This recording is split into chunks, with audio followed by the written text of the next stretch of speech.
So today I want us to build on these two principles as we consider how to raise and equip leaders. And we all want to put ourselves out of a job at the end of the day. I mean, some people don't. Some people don't do this because they're frightened of putting themselves out of a job. But the key challenge is that we're all going to be out of a job at the end of the day. So it's worth thinking about it now rather than at the end of the job. To take people on a crafted discipleship journey, that means that you release leaders who are equipped with the character and the competencies that Jesus is equipping you with. That requires that we become disciple makers, those who, like Jesus, can craft an empowering journey for those that we're inviting into a leadership journey with us.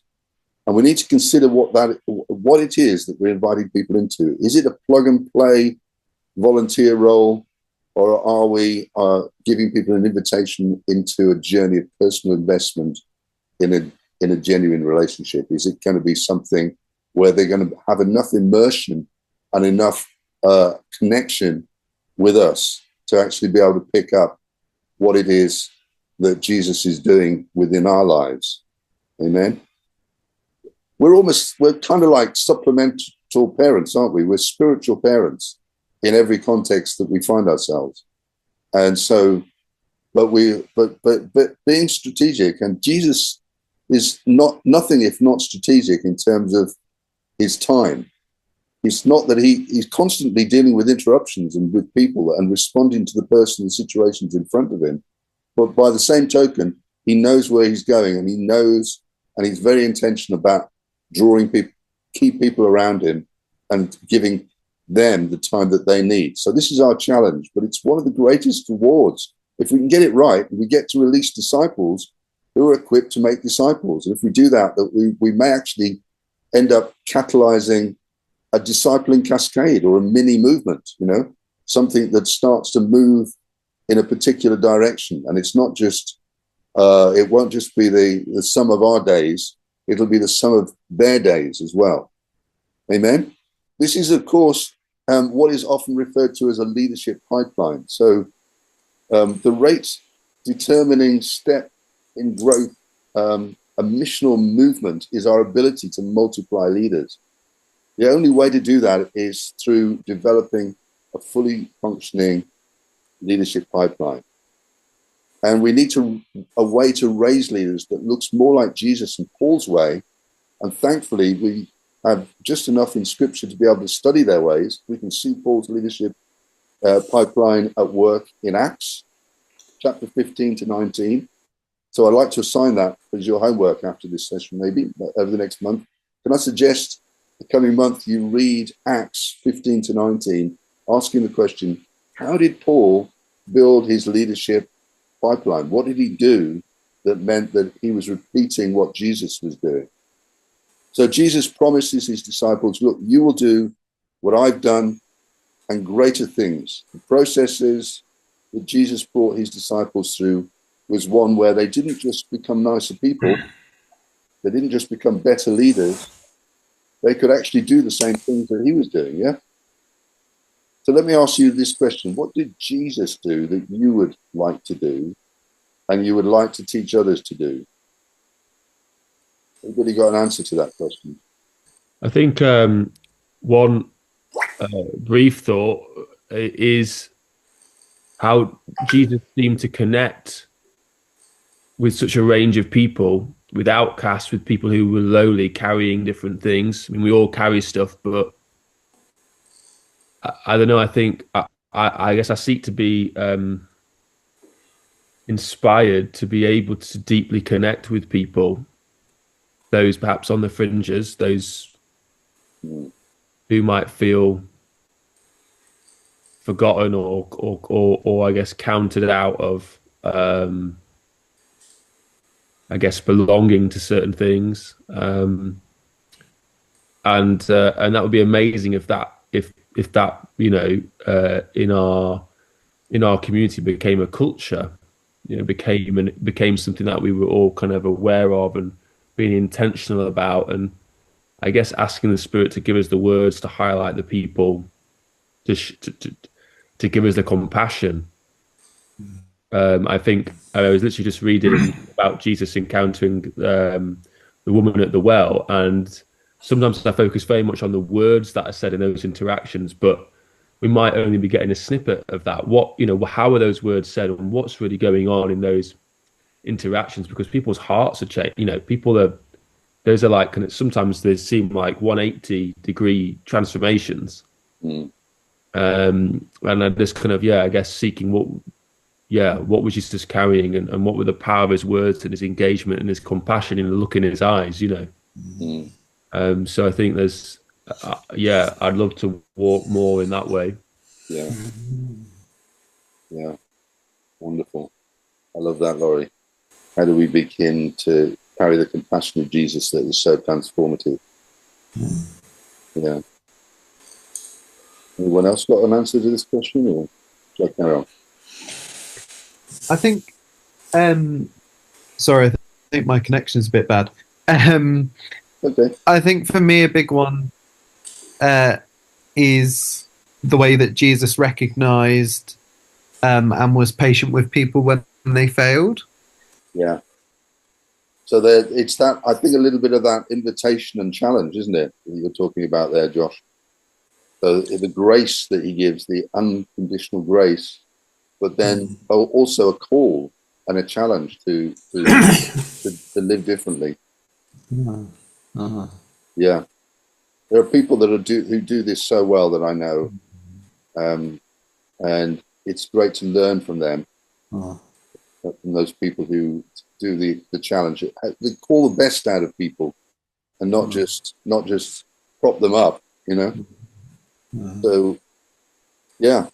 Okay. Well, I mean, the point of this session is really we want to if we primarily attend to the masses that are around us, the challenge is that we make everybody dependent upon us if we're not careful, and instead of creating disciples that are making other disciples. So we need a journey for a few people to take on a journey, and we need a language to describe that journey. So I'm going to just have a look at this tool that that is part of the life shape. This is the third life shape, the square. And really what the map is, the square is a map of the disciple making journey. And this is something that, what's his name? Mike Breen came up with. And it's out there anyway, in terms of people knowing the principles. And he just put it very clearly into the context of what Jesus was doing and called it the square. And it's a helpful way of remembering it, because essentially the square is a map for what we're doing in terms of disciple making, with each of the four sides representing the distinct phases of discipleship. There's the D equals the discipleship journey from learner to leader, and L is the discipleship journey from the leader to a multiplier. And so it's a language. It's a language for developing leaders and a framework for multiplication, which in turn can build, if we embed it into our culture, it becomes part of the culture of multiplication and discipleship. I can refer to people, to parts of or aspects of the square, and it becomes a very simple shorthand for actually explaining what they're going through. And people go, yeah, oh, I know exactly what's happening to me here.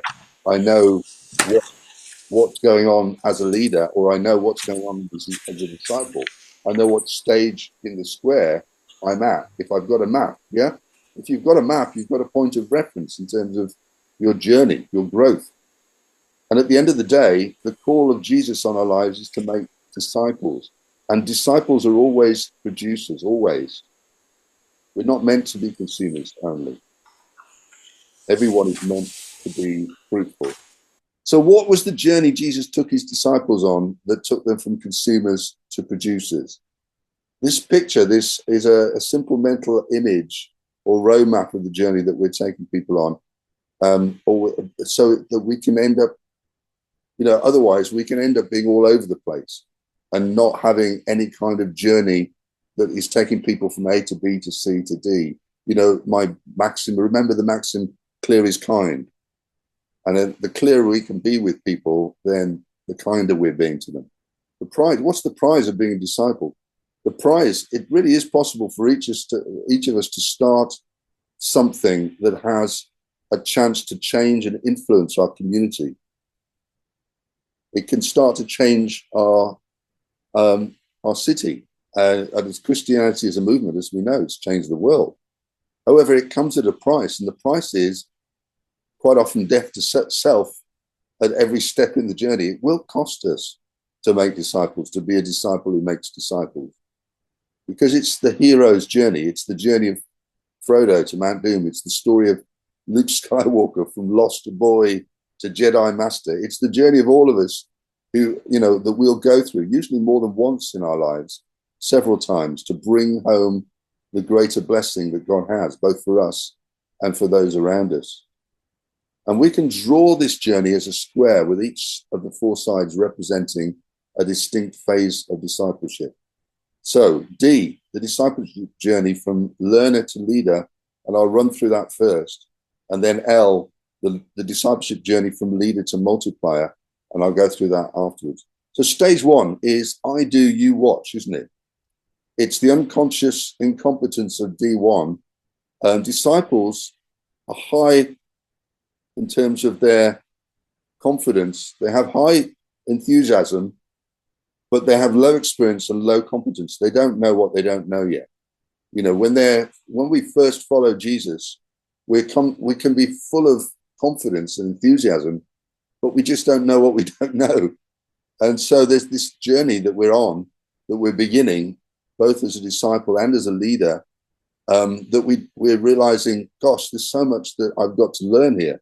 The first stage is often that high enthusiasm and the high confidence, but low experience and low competence. So, just like teenage drivers, all my accidents happened in the first 4 years of my driving. I've had none for the last 40 years, which is quite an interesting statistic, isn't it? But learning how to drive is about, you have a lot of confidence, but you have very little experience.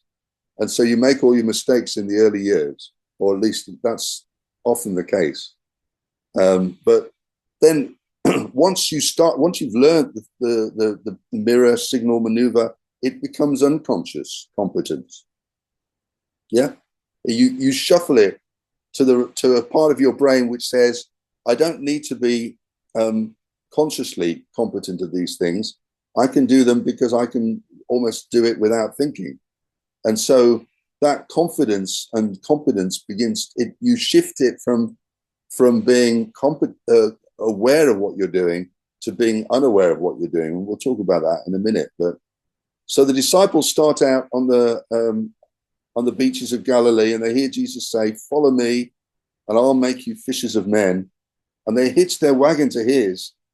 And at this point, they're simply the royal bag carriers, really, aren't they? And it says that in Mark 1:29, now as soon as they had come out of the synagogue, they entered the house of Simon and Andrew with James and John. But Simon's wife's mother lay sick with a fever, it says, and they told him about her at once. So Jesus came and he took her by the hand and he lifted her up, and immediately the fever left her, and she served them. So in this story, Peter's mother-in-law is unwell. So Jesus does look, I do, you watch bit. Yeah. He takes her by the hand and he rebukes the fever, and she immediately gets up and she's able to help around the house. So I do, you help. Conscious, he's giving his conscious competence. They're ready now for stage two. So what's stage two of the square? They start to be told to do stuff. In this stage of the journey, they go out with lower confidence and lower enthusiasm, and they're beginning to be aware of their low level of ability, that their experience is painfully lacking. And as leaders, we can have painful experiences as we're squeezed under the pressure of what we're being asked to do. And we begin to realize that this is about what God does, not what we do. Yeah. We're realizing it's about grace. It's not about performance.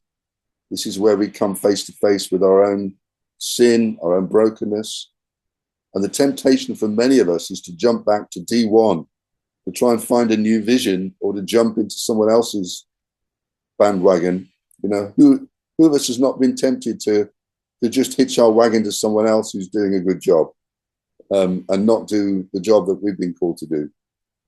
You know, we see this in Mark chapter 4, verse 35 to 41, because right after Jesus is giving some pretty challenging teaching on the life of the kingdom, he pulls them aside for a retreat with him. And on the way there, it says Jesus falls asleep on a storm brews, and they're filled with fear, and they wake Jesus up, and he calms the storm, rebukes them, and he says, "Look, I told you we were going to the other side." So his clear expectation is that they should have had faith in terms of what he'd already said. But this is what it feels like to be in D2, dealing with our own inadequacy and lack of faith. Their character is being exposed, but they're discovering that Jesus is faithful to his word. Yeah? So that's the D2, the second stage of the journey. Low confidence, low enthusiasm, low experience, and low competence. So what's the next stage of the journey? D3, they're beginning to grow in some confidence as this is the you do, I help stage of the journey. So Jesus is sending them out, he's giving them jobs to do, and they're starting to gain confidence in the journey. The disciples have grown in confidence and competence. They're doing some of the stuff that Jesus has been showing them, growing enthusiasm, growing intermittent enthusiasm, and growing experience, and beginning to understand how to lean on God, how to flow in grace, how to work under God's power and not their own. And in Mark chapter 6, verse 35 to 44, the feeding of the 5,000, Jesus, he'd already sent them out, and now he tells them, look, you give them something to eat. And they've kind of learned to take Jesus's lead, and so they wisely ask him, what should we do, Lord? Shall we go and buy the food? No. How much have you got? 5 loaves, 2 fish. Okay, sit them down. And so Jesus directs them in terms of what they're to do. So there's growing confidence and there's growing competence, growing wisdom. Okay, we need to keep listening to Jesus each step of the way. They'd already experienced some huge kingdom breakthroughs, but they were completely dumbfounded with what to do here, because they still haven't seen food multiplied before. But Jesus is still helping them, so they manage to deliver through God's Spirit and do what's right in the situation. And then in Mark, another example, in Mark chapter 9, verse 14 to 29, during Jesus' transfiguration up the mountain with 3 of the disciples, says the other 9 disciples were still doing their 2-by-2 mission trips that Jesus had sent them on. And they'd run aground when they encountered a demon that they couldn't cast out of this boy. And the father complains to Jesus, who promptly does it.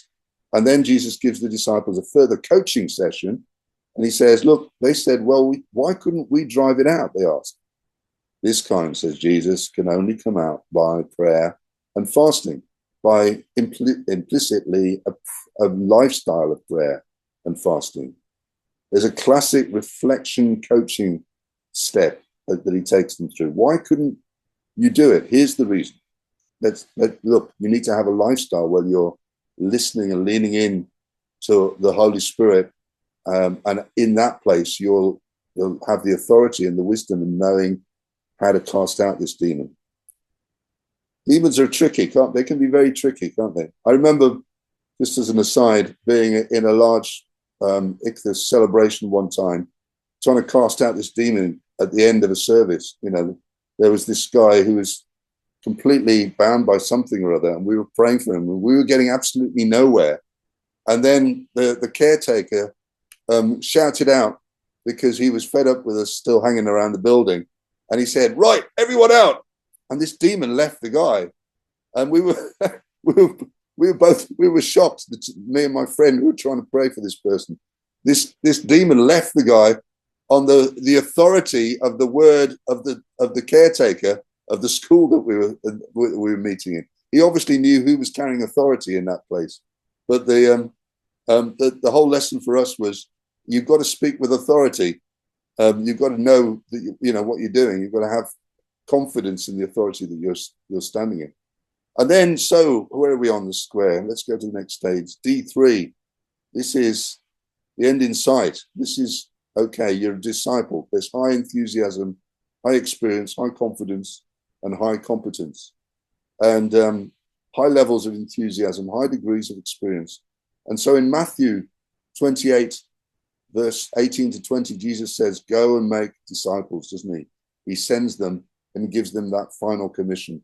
So he's basically saying, I'm going, you're going to do what I've been doing.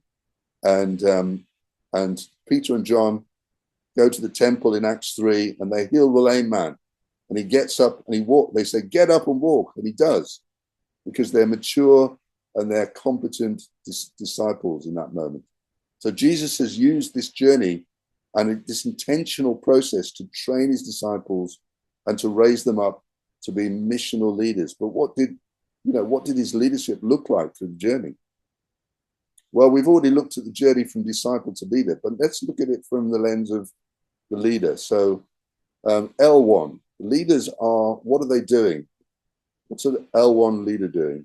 What's the first stage? I do, you watch. Yeah. So you cast the vision. You say, look, this is where we're going. There's not much discussion here. Jesus is basically saying, look, this is what I'm going to do.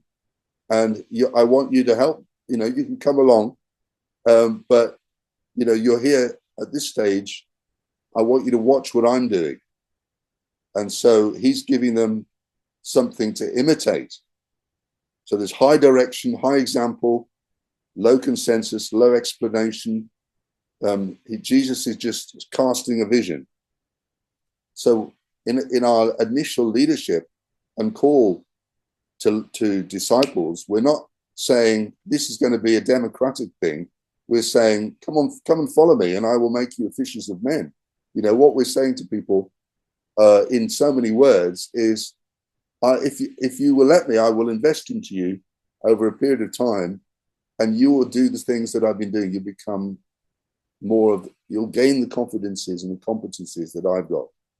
So it's quite a clear call, and it's not up for discussion. It's an invitation, and it's a challenge to the person that you are sensing God wants you to invest in. How many of us are fairly confident to do that, do you think? I have to say, it's taken me a long time to gain the confidence to say to somebody, can I invest in you over this coming year? And then, you're going to do what I've been doing. It's taken, I remember starting my first huddle. It took me probably 2 years of vacillation, just thinking, I can do it. No, I can't. I can do it. No, I can't. And eventually I just took the leap, and God had to teach me on the road. But the key challenge is you're inviting people into a journey. It's high direction, an example. As parents, for example, we start with showing and telling our kids what to do. There's not a lot of discussion with an infant, is there? A low discussion, low consensus. Leaders, parents cast a clear, direct vision. The cost is potentially losing people, being misunderstood. Some people, if you make that invitation, will not follow. I think you did this, Nick, with your church. I remember your story that some of the people went with it, some people didn't. Yeah, but you were quite honest with them, said, look, this might not be for everybody, and that's fine. But I think that grace to let certain people go and to find other kinds of communities or churches has got to be part of our leadership attitude, that grace to let people go, as well as to call people on the journey. And there's a death to self that comes by being very clear on how much it will cost people to come with you. Some will not come, and you have to be okay with it. In the next phase, as a leader, leaders have to change their style, don't they? Because from being a visionary caster, your style needs to change to become a visionary coach. You're still doing some of the visionary stuff, but you're doing a lot more coaching. in the second stage, because you're giving high direction and a lot more discussion, high levels of example, and you're making yourself very accessible to whoever it is that you're investing in. Do feel free to interrupt me at any point on this and ask a question or make an observation. But, you know, I want this to be a discussion. Great. Nick. So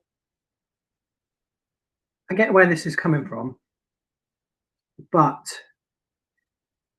it's my experience is that what this looks like it's coming from a very typical leadership style.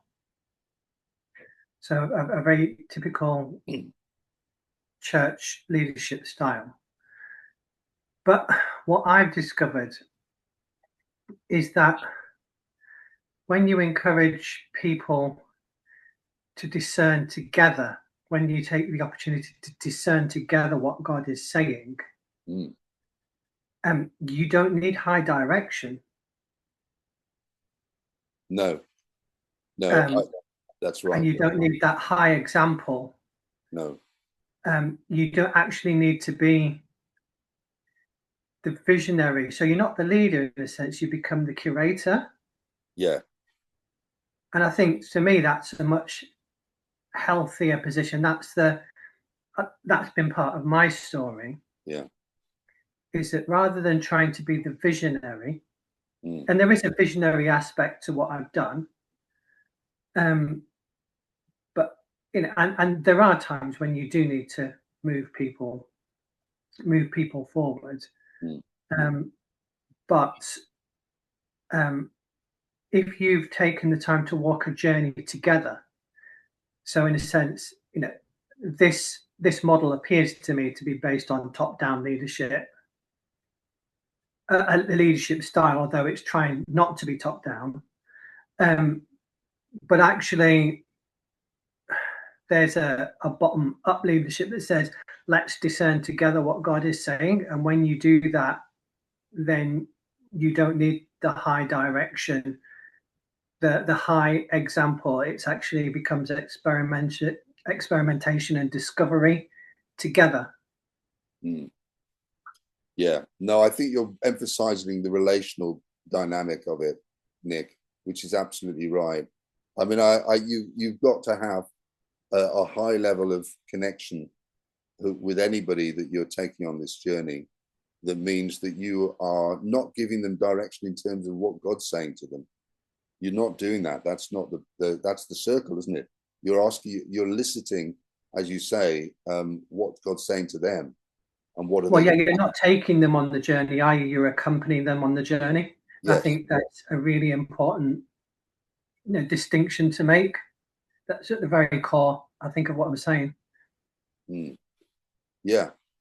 But there, I think that I'm trying to place it in relation to what Jesus patterns to us. So, you know, there are certain skills and things that he imparts over a time that they clearly went through in the Gospels that we have equally a need to work on in relation to what's going on.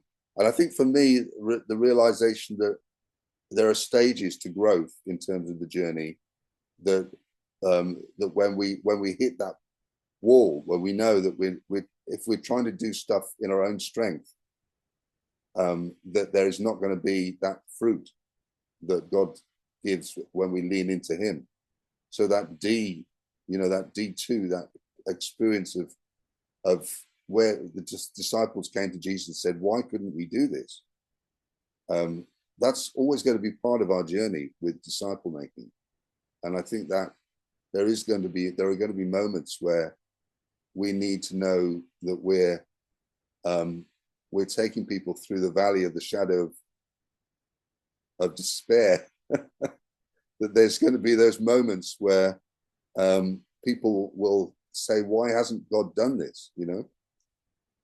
And so there is going to be moments where we're having to coach and change our style in relation to what we're doing. So I think you're right. It's curation is a great word. I absolutely agree, because that's the way I parented.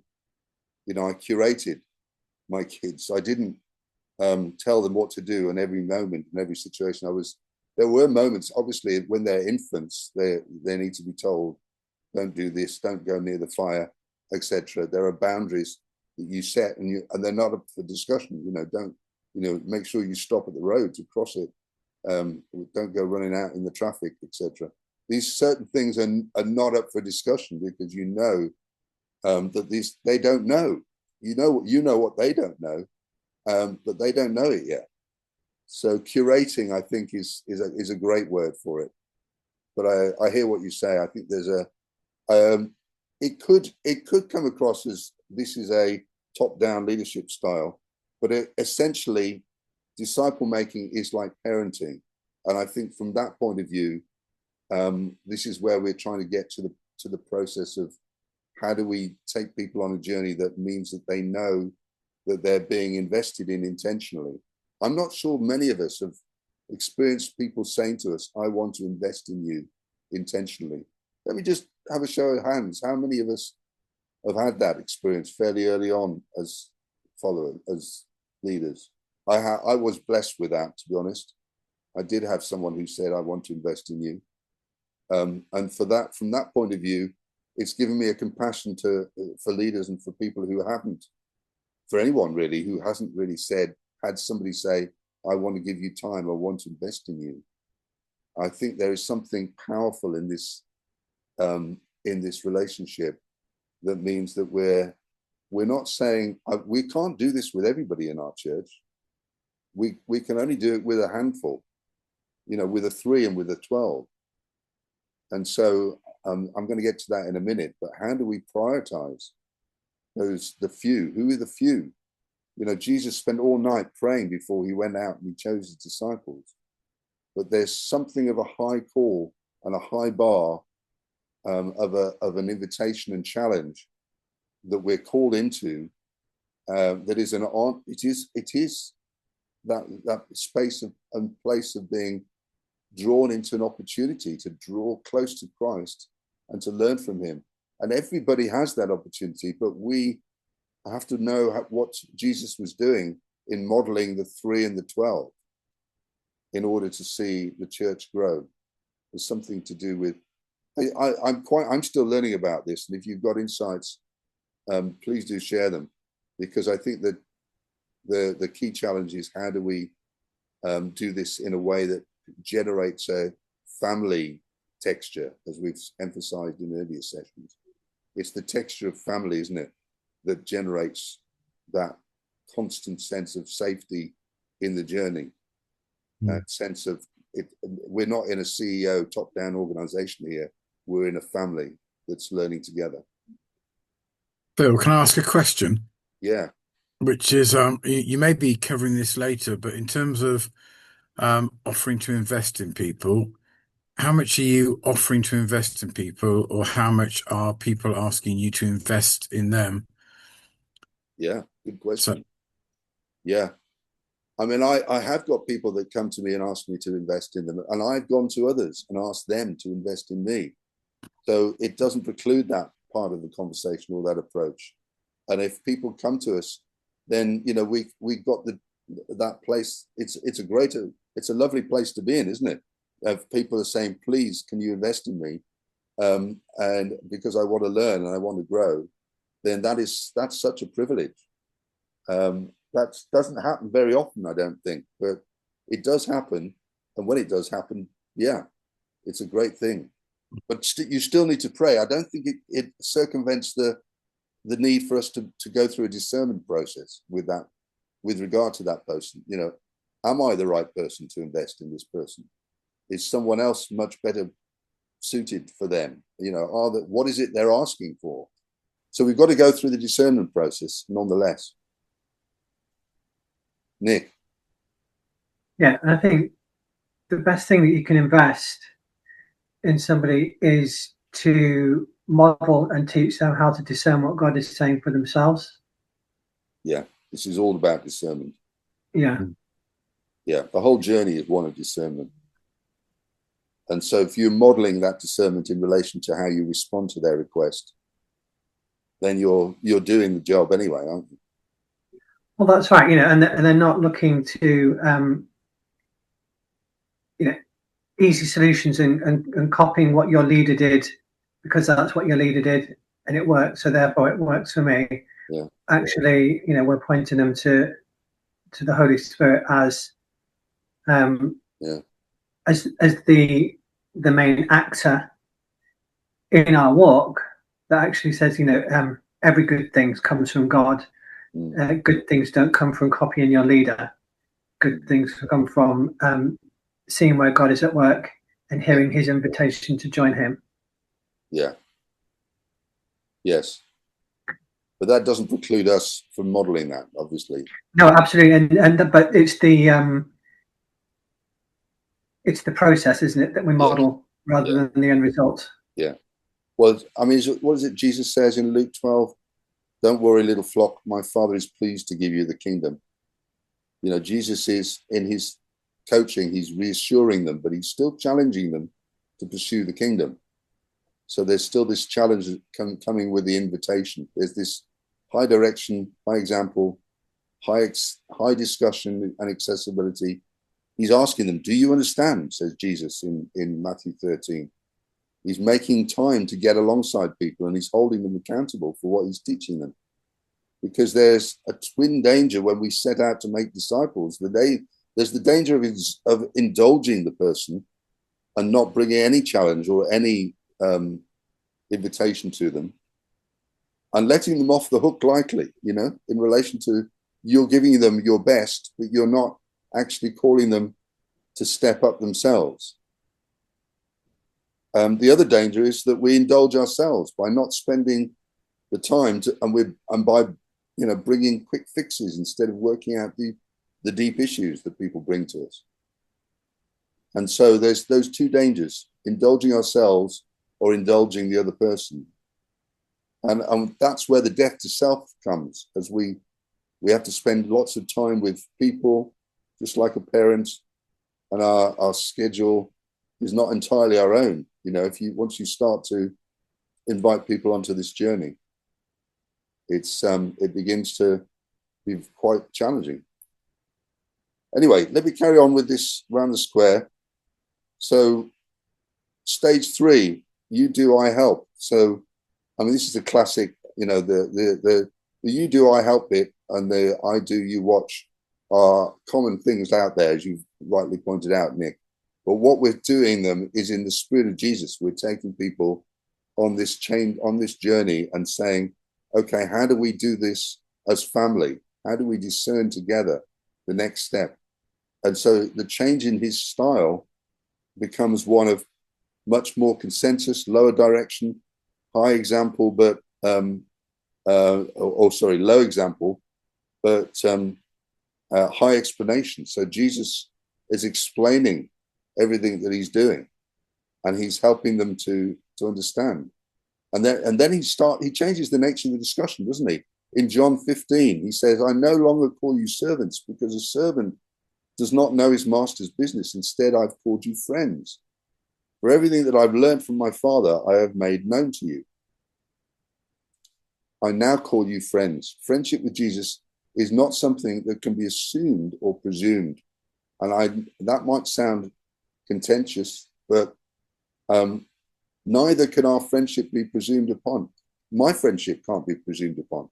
I need to know that I've gone on a journey with people to be able to call them friends. Yeah, I don't want to use the word lightly or so casually that it becomes meaningless. Yeah. The person who invested in me, he was clearly someone much more experienced than me and far more knowledgeable. And for a long time, from my perspective, I recognized that he was someone who had all of that experience and wisdom. And then at a certain point, after a while, I mean, we grew, our friendship grew over time, and the relationship changed. So he would start to ask me questions. He would start to ask me and Julie for help. He actually made himself vulnerable, and that nature of the change of relationship for me, was a bit like a parent with an adult child. Yeah.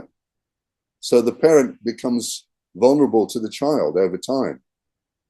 And that is an interesting process. And I'm still studying it and the dynamics of this sort of thing. But how do we do healthy parenting in a way that means that we're not abdicating our role as parents, but that there is a journey that we're taking folk on, are investing our disciples, our children, our spiritual children.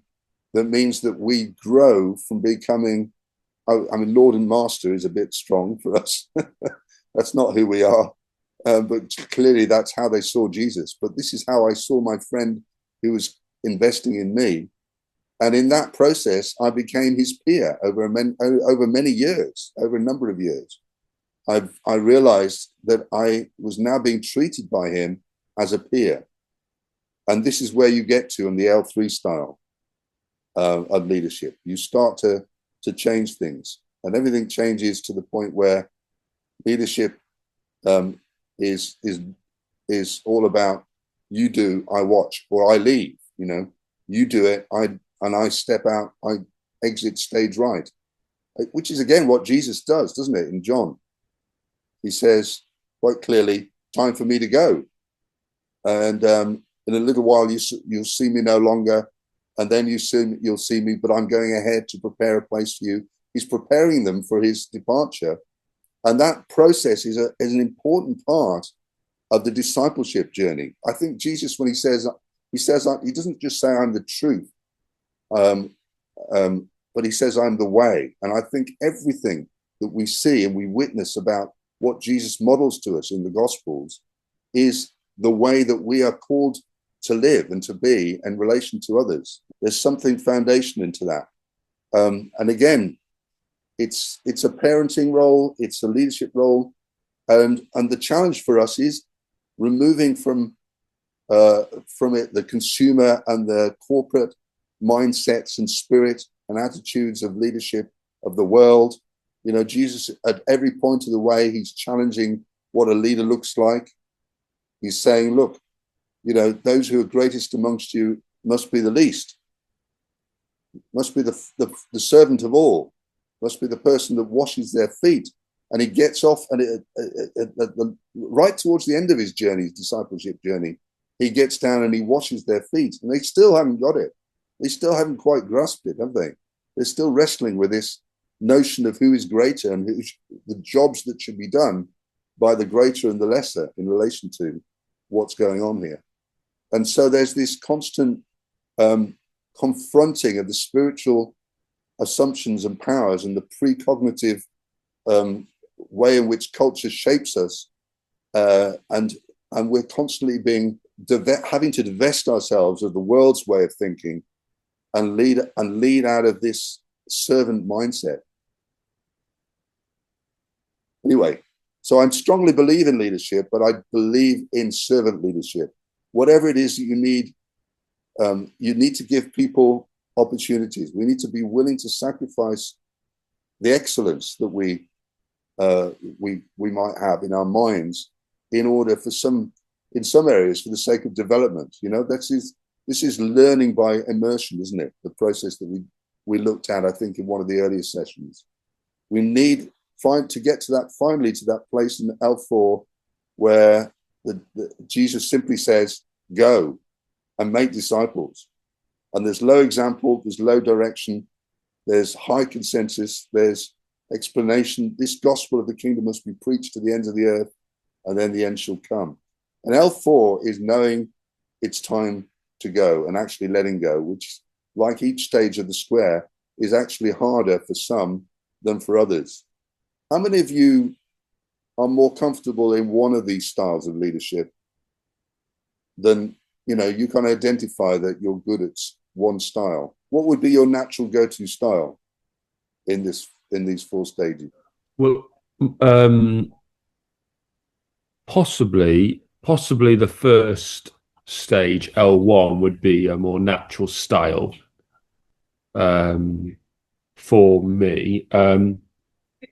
Not quite sure why that is. I guess there's quite a lot of control because you're deciding what you're going to do in that phase, and then just modeling that. And I think probably most of you on the call don't know, but what I teach at a secondary school 3 days a week, and we do quite a lot of modeling to the students. And so I will decide what I'm going to model and what I'm going to do and how I'm going to do that.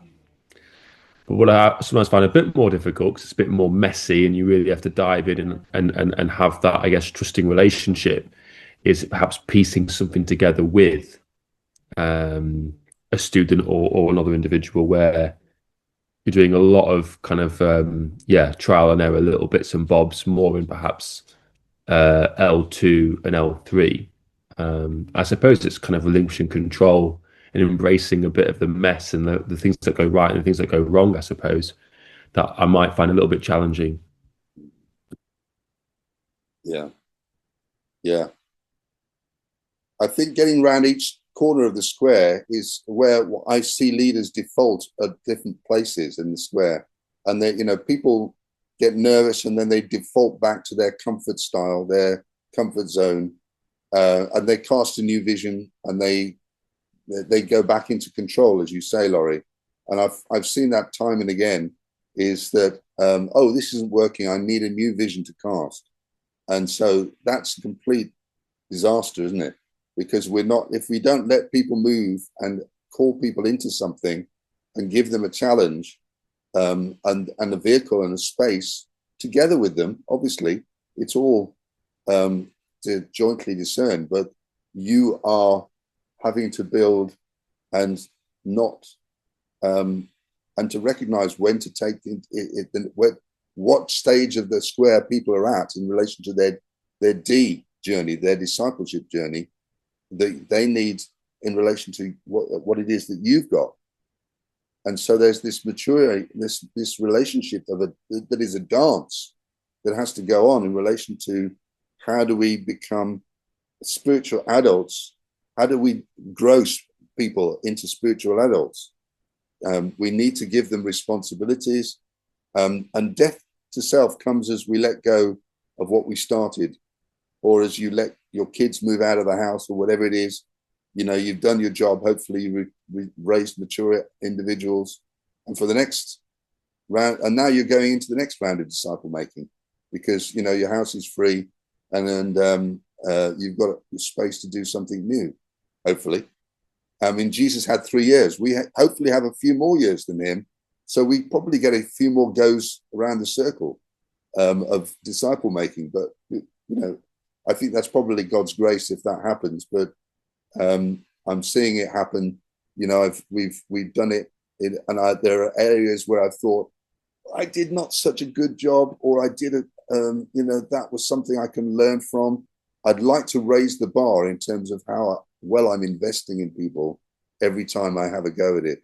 I think I told this story, but I was I went to my son's work, and saw him doing what he did, and he had hundreds of extras and actors and film crew running around in this workplace that he was doing, this shoot he was doing for a Black Mirror episode.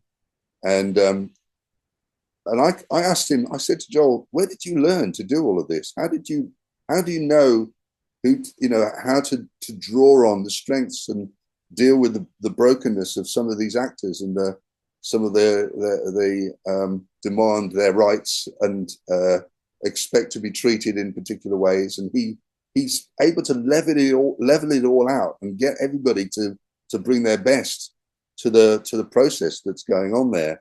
And I said, how did you learn how to do this, Joel? And he said, I learned how to do it by watching you and Mum lead a church, which I took to be a tremendous compliment and encouragement in that that there is something that our kids are watching us all the time, and so there is something hopefully that they're picking up which they have learned. I said, how did you learn how to cope with broken people and get the best from them? And he said, I learned it watching you lead a church, Dad. So this is the vision for the journey that we're taking people on. D4 is the goal, building the character and competency of Jesus into folk. And the temptation, especially if you're an employer, is sometimes to fast track people, to try to hire people who carry the competencies already instead of developing them.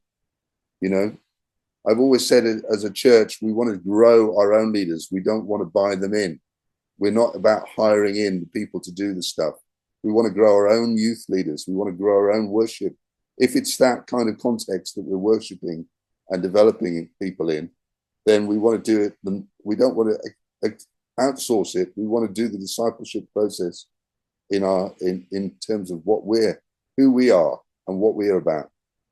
And it will take time, it takes energy, it takes a high degree of intentionality, but we don't make mature disciples by accident, I would suggest to you. It is a long process of discernment.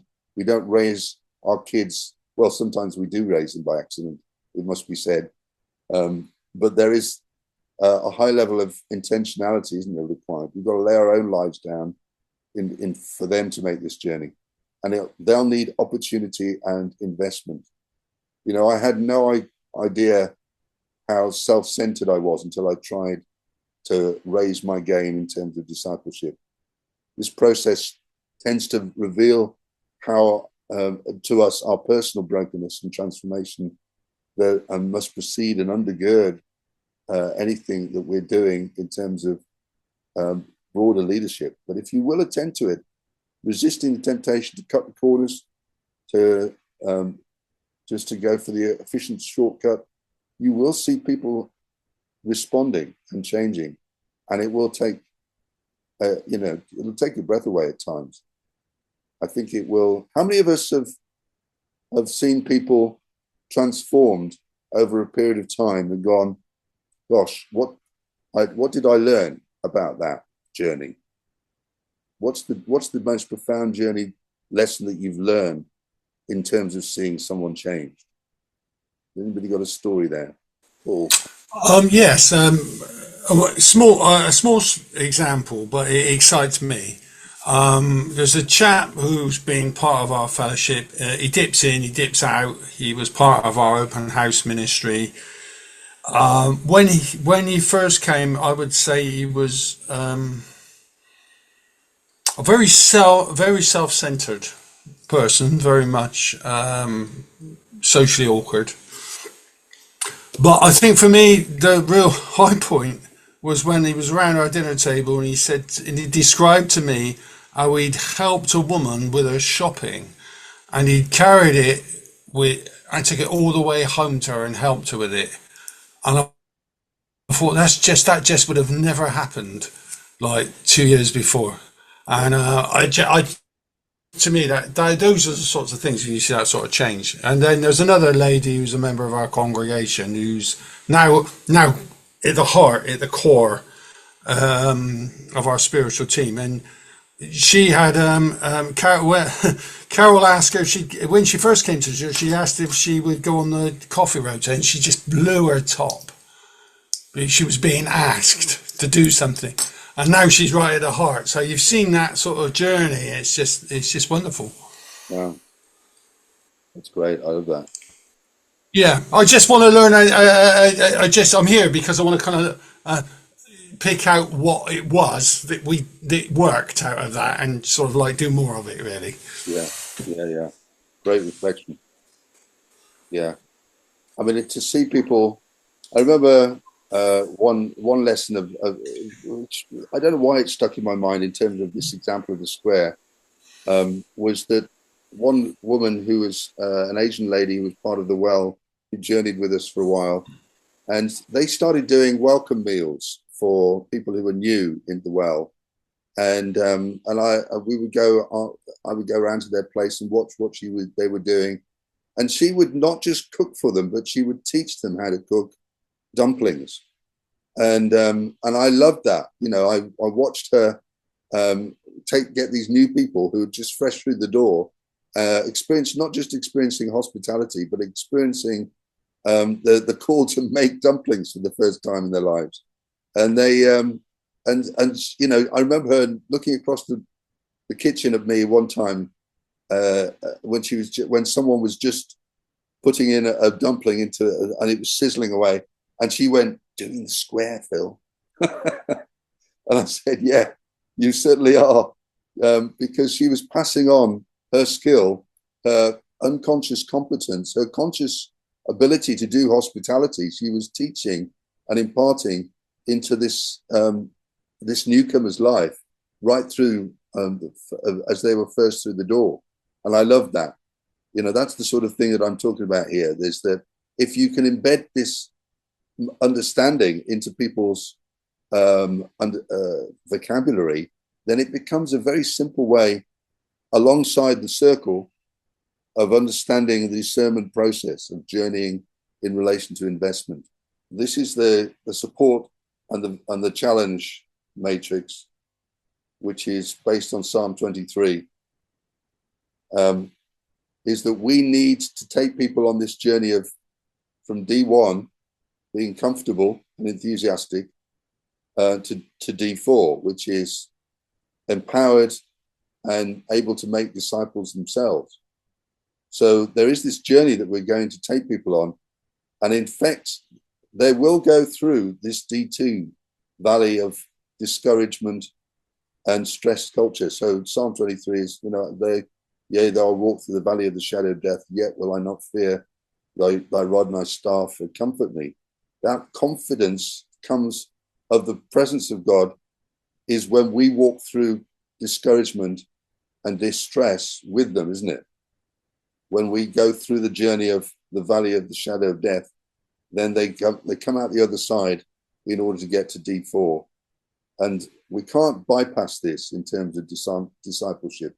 We have to know what it looks like to build and take people through the valley and to come out the other side. So there we go. Can I ask a question, Phil? Yeah. I'm just wondering, in all this, is this process of discipling people, and in my experience, it's been with people who are young, so young adults particularly. Do you think it's something that is more likely to be achievable with younger people, not something that as many older people really want to go through that process? It is. It does feel like there's a lot more flexibility with younger people, Gary. I agree. But I've seen it happen with older people, and there is that, you know, if you can get someone who's wanting to learn and grow as an older follower and disciple, this is a real privilege. And this is this is the team that I led through the well and to take over the well. That's the couple there, Alison and Hayden, who you guys know, probably some of you. They did all the stuff that I've talked about. They spent loads of meals around our place, and over time they became not just friends but peers.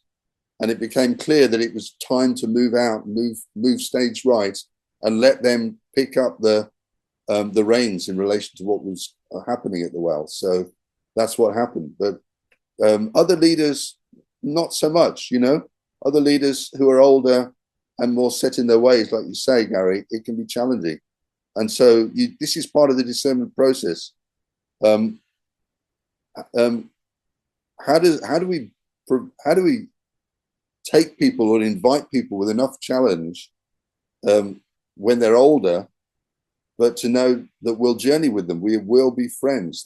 Obviously you can't deal with older people in the same way. You've got to be more of a peer in relation to who they are, because they are peers, and it's difficult to assume any context of teacher and learner when people are peers. There is that challenge, isn't there?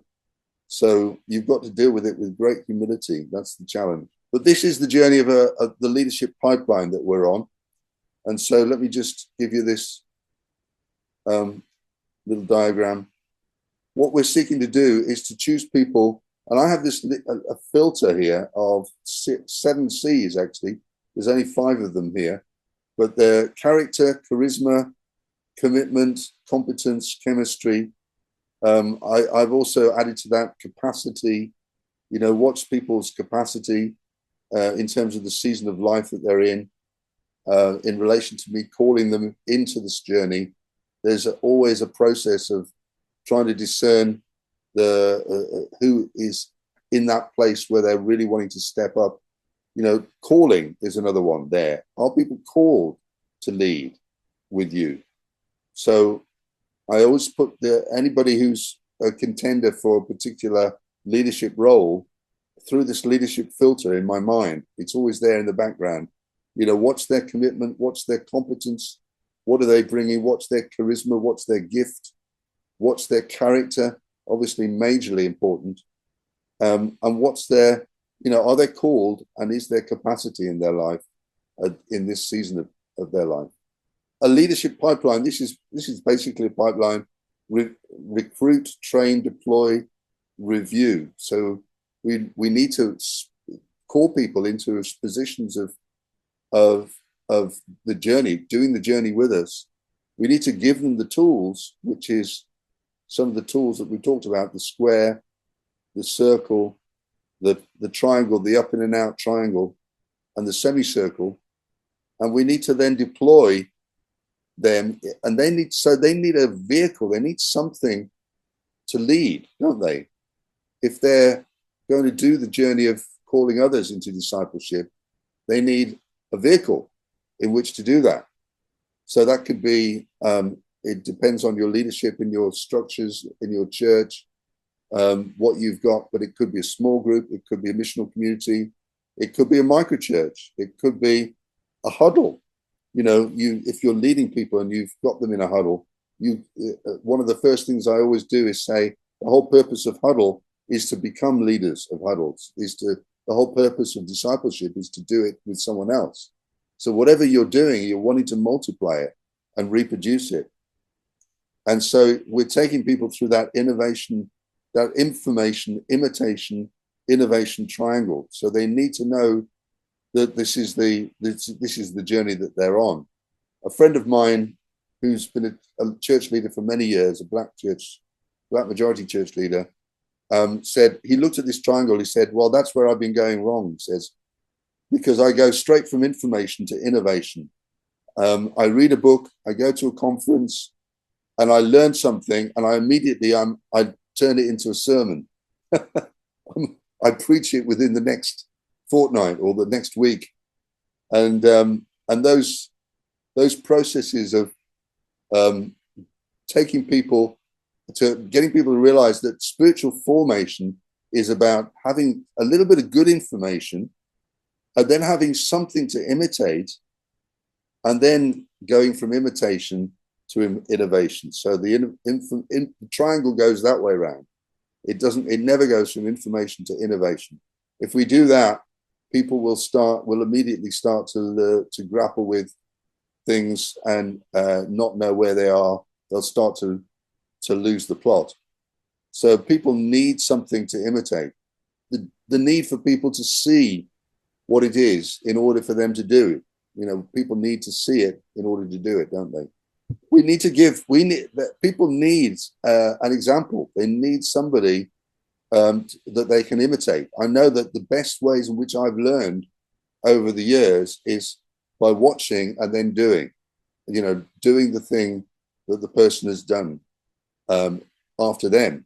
I'd carry Ken McGreevy's bags and go on trips with him, and then I'd do the thing that he'd been doing after him. So he'd send me on missions trips to the places where he couldn't go because he didn't like the food, because he was a Yorkshireman. If he couldn't get roast beef and Yorkshire pudding, he'd send me. So I got the Middle East and anywhere that he couldn't go, that he couldn't get his daily bread.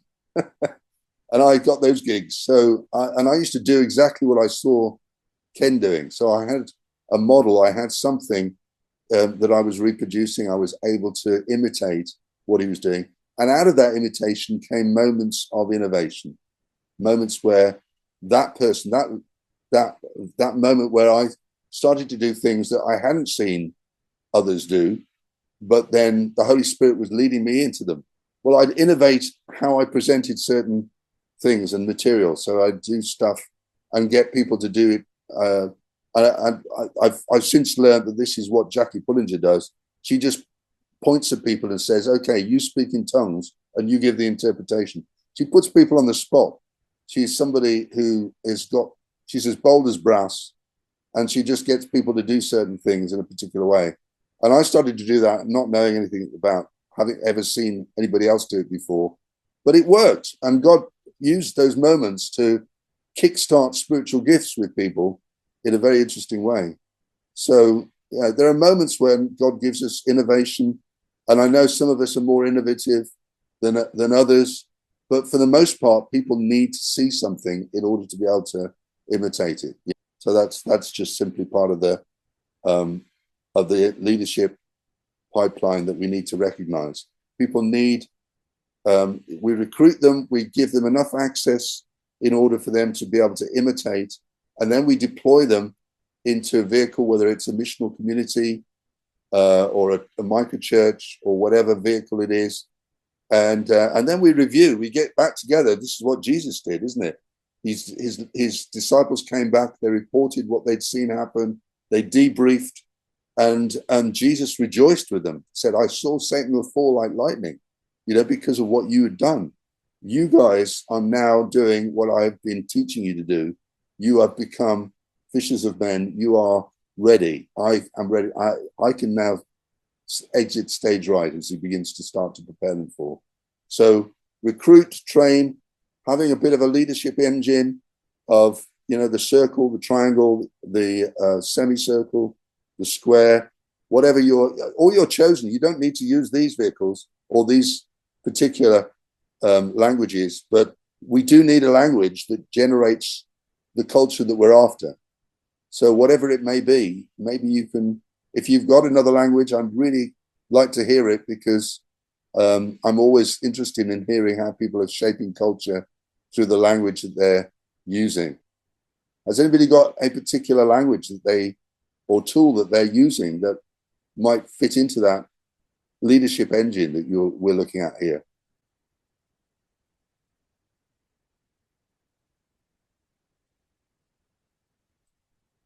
Well, okay.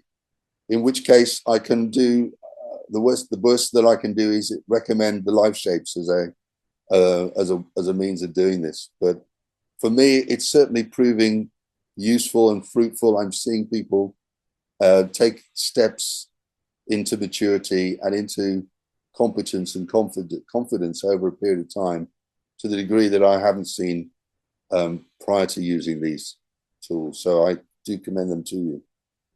So Can I just ask something about life shapes? Yes. Really from like a practical perspective, Phil, in your experience, like introducing life shapes.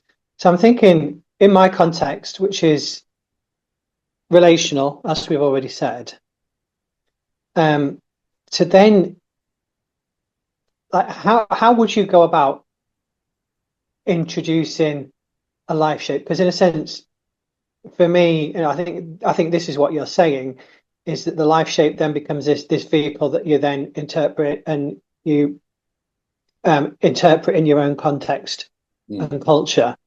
But what's a good practical suggestions and advice in regards to introducing life shapes? Because in a sense, that's the place that I find myself right now. Right. We're launching these 3/4 micro churches. But we're going to go through a period of training, with people. But I suppose my reluctance is that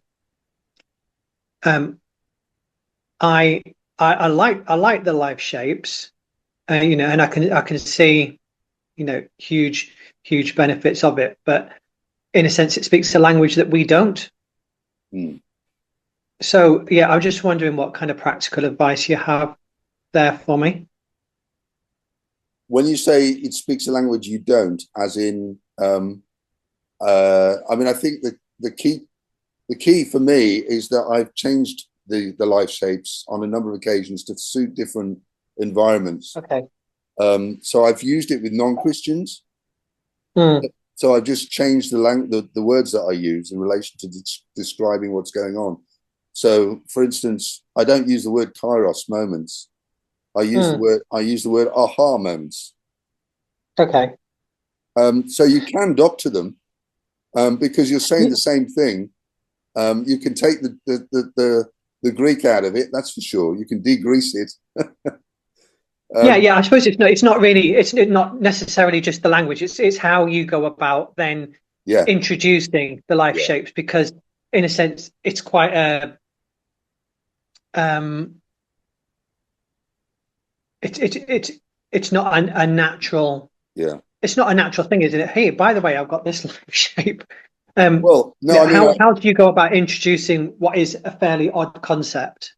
I just say I've got 7 principles from the life of Jesus. Okay. And these principles are the things that Jesus did, and that we can copy. Okay. Yeah. So, yeah, I suppose that's the thing that I'm trying to grapple with. Yeah.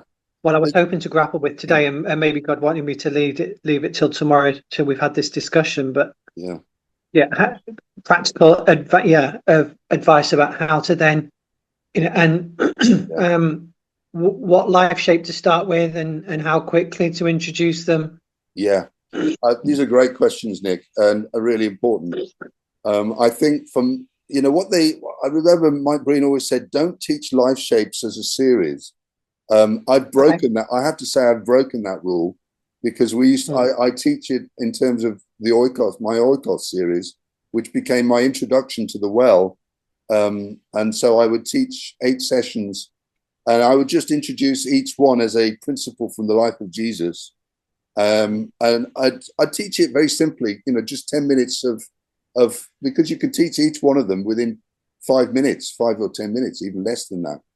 But you can just read the scripture that's relevant to it and just say, look, this is Jesus's understanding of work and rest. This is what the scriptures teach about the semicircle is just a visual aid to remembering that we live in a pendulum of work and rest.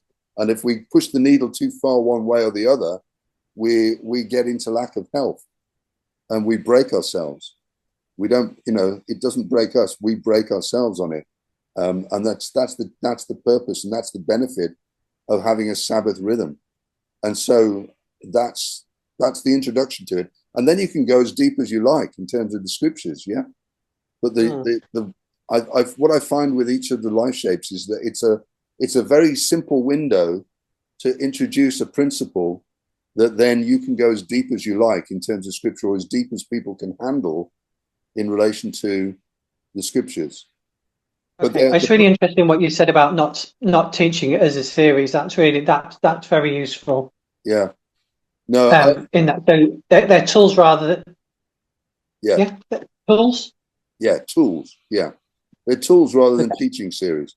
But from the perspective, and from what Mike's emphasis is that we need to teach them, use them as tools to develop leaders.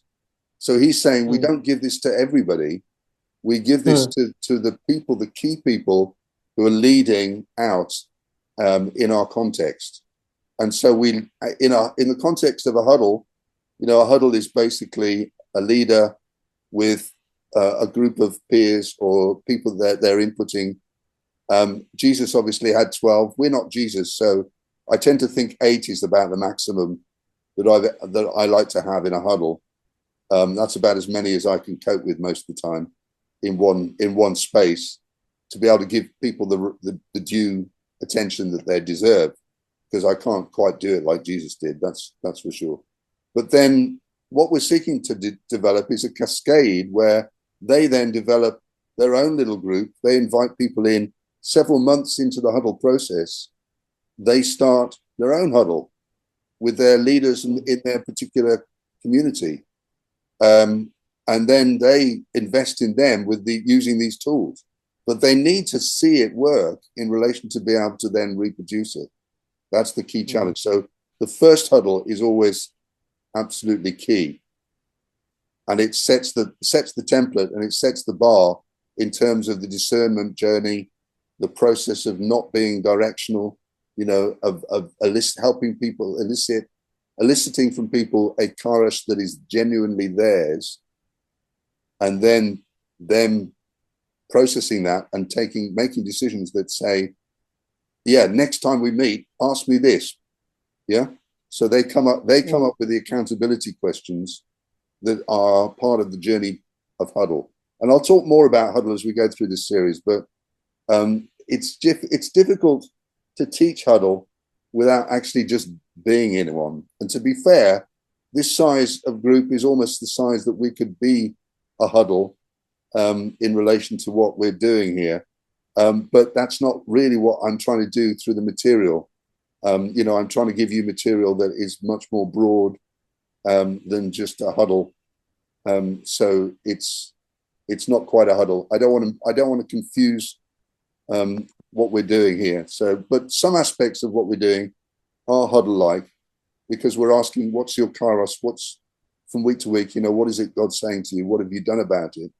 I'd like us to practice that discipline at the very least, so that we go away and say, next month, this is what God has spoken to me about. This is what I did, because you're getting in the swing of it, and then we're starting to work out how's the circle going to work for my team? Yeah, how's it going to work for me? Yeah, because I think the position that I find myself in is tomorrow I start a weekly kind of, I think it's about 5-6 weeks. Yeah. With 4 groups of people that we're all going to kind of launch out, and we want to encourage them to discern what God is saying. How many leaders is that, Nick?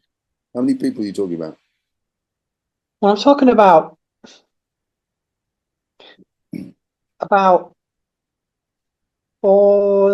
somewhere between 12 and 15.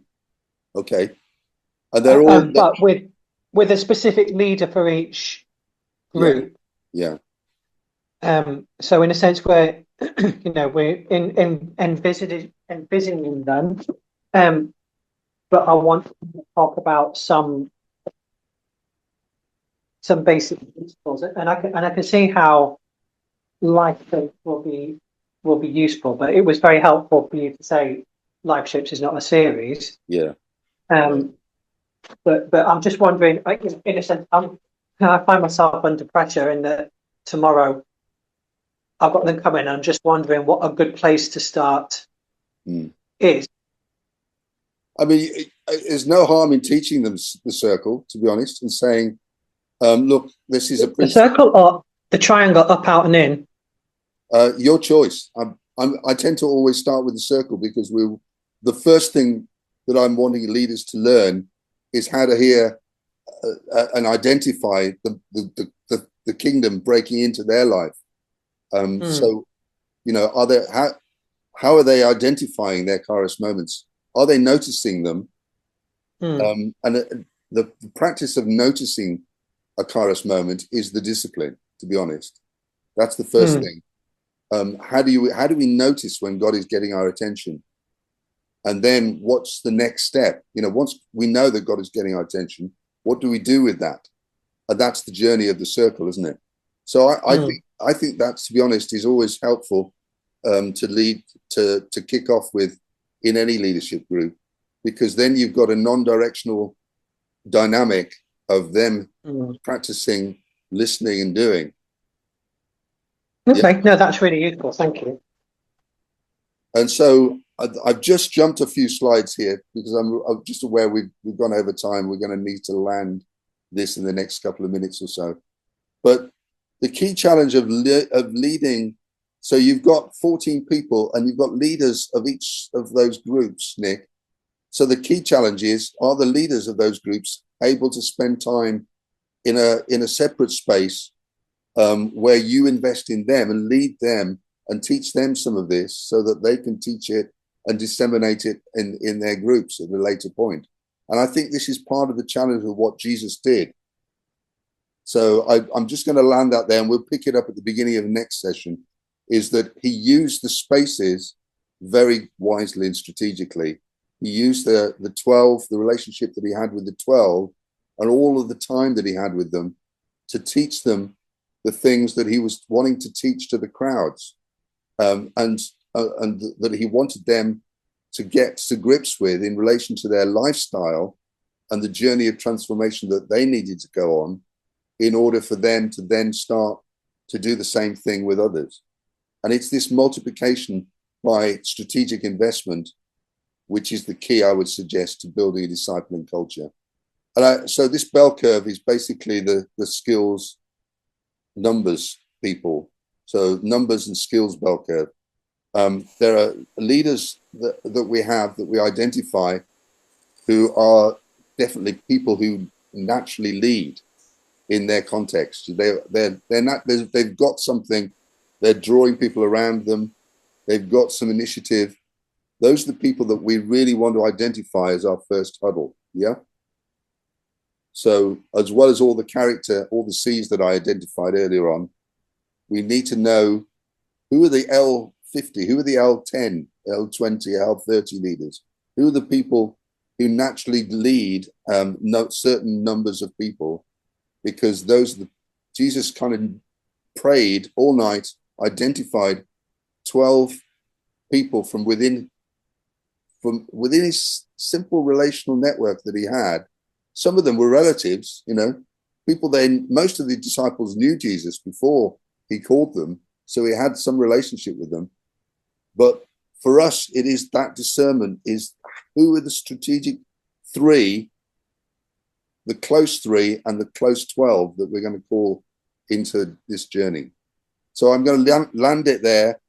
And I think we need to end it this evening because we've gone over time. Sorry about that. But great questions, and thank you for the level of engagement and the questions that you've been asking, because it's so important that we're asking, we're dialoguing, we're grappling with this stuff, because I can't think of anything more important to the process of making disciples and make disciples.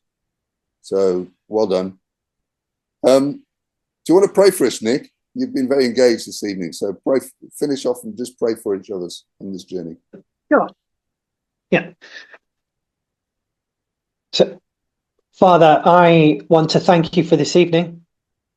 I want to thank you for the wisdom that has been poured out to us this evening. Thank you for Phil.